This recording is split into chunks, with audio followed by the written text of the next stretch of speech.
денеска направиме работна посета на секторот за внатрешни работи во Тетово. Ова е една од серијата на работни посети кои ќе ги правиме низ Република Македонија.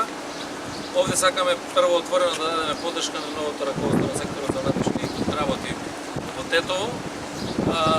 Бевме информирани за безбедносната состојба која што е стабилна, за подобрување во активностите и во работењето. Се договоривме за принципите за идно работење пред се почитувањето на професионализацијата и остварувањето на интересите на граѓаните.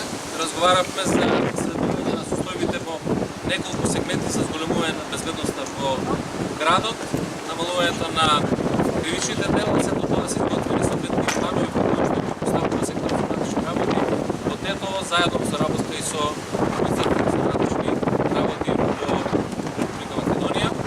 Паралелно со ова, знаете дека правиме посети и на локалната самоуправа, бидејќи сме тесно поврзани во надлежностите, сметаме дека ако сакаме да ја вратиме довербата помеѓу граѓаните и македонската полиција, тогаш таа алка која што беше прекината на комуникација мора да биде возобновена. Токму затоа и локалната самоуправа е еден од начините на заемна комуникација со граѓаните, и тоа и секторот за внатрешни работи во Тетово и локалната самоуправа преку Советот за превенција ќе мора да ги реализираат активности кои што ќе значат доближување до граѓаните на Тетово и Тетовско во остварувањето на своите надлежности, меѓутоа и да добиеме повратни информации од граѓаните за тоа што треба да направиме. Се надевам дека ќе одговориме на сите предизвици кои што стојат пред нас овде во Тетово, во овој Тетовски регион, дека граѓаните ќе бидат задоволни, меѓутоа и дека граѓаните ќе бидат партнери